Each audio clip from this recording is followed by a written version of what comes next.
மதுரையில் புதிதாக 5,000 பேர் கட்சியில் இணைய உள்ளதாக பாஜக ஏற்பாடு செய்த நிகழ்ச்சியில் 500 பேர் கூட வராததால் அக்கட்சியினர் ஏமாற்றமடைந்தனர். மதுரை மாவட்டம் வளையங்குளம் பகுதியில் பாஜக மாநில தலைவர் நயினார் நாகேந்திரன் தலைமையில் புதிய உறுப்பினர்கள் இணைப்பு நிகழ்ச்சி நடைபெற்றது. கட்சியில் புதிதாக 5,000 பேர் இணைவார்கள் என அறிவிக்கப்பட்டிருந்த நிலையில் 500 பேர் கூட இணைய வராதது அக்கட்சியினரை ஏமாற்றத்திற்கு உள்ளாக்கியது. மேலும் ஆயிரக்கணக்கான இருக்கைகள் காலியாக காட்சியளித்தன. பிரதமர் மோடி, உள்துறை அமைச்சர் அமித்ஷா ஆகியோரின் பிளெக்ஸ் போர்டுகள் காற்றின் காரணமாக கிழிந்து தொங்கின. இதனால் பாஜகவினர் ஏற்பாடு செய்த நிகழ்ச்சி பெரும் ஏமாற்றத்தில் முடிவடைந்தது. மதுரையில் புதிதாக 5,000 பேர் கட்சியில் இணைய உள்ளதாக பாஜக ஏற்பாடு செய்த நிகழ்ச்சியில் 500 பேர் கூட வராததால் அக்கட்சியினர் ஏமாற்றமடைந்தனர். மதுரை மாவட்டம் வளையங்குளம் பகுதியில் பாஜக மாநில தலைவர் நயினார் நாகேந்திரன் தலைமையில் புதிய உறுப்பினர்கள் இணைப்பு நிகழ்ச்சி நடைபெற்றது. கட்சியில் புதிதாக 5,000 பேர் இணைவார்கள் என அறிவிக்கப்பட்டிருந்த நிலையில் 500 பேர் கூட இணைய வராதது அக்கட்சியினரை ஏமாற்றத்திற்கு உள்ளாக்கியது.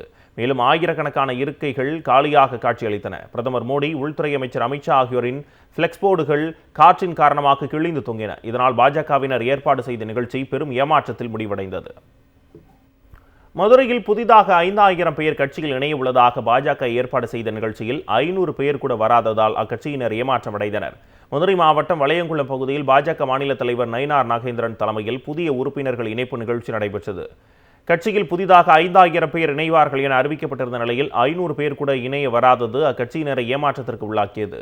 மேலும் ஆயிரக்கணக்கான இருக்கைகள் காலியாக காட்சியளித்தன. பிரதமர் மோடி, உள்துறை அமைச்சர் அமித்ஷா ஆகியோரின் பிளெக்ஸ் போர்டுகள் காற்றின் காரணமாக கிழிந்து தொங்கின. இதனால் பாஜகவினர் ஏற்பாடு செய்த நிகழ்ச்சி பெரும் ஏமாற்றத்தில் முடிவடைந்தது.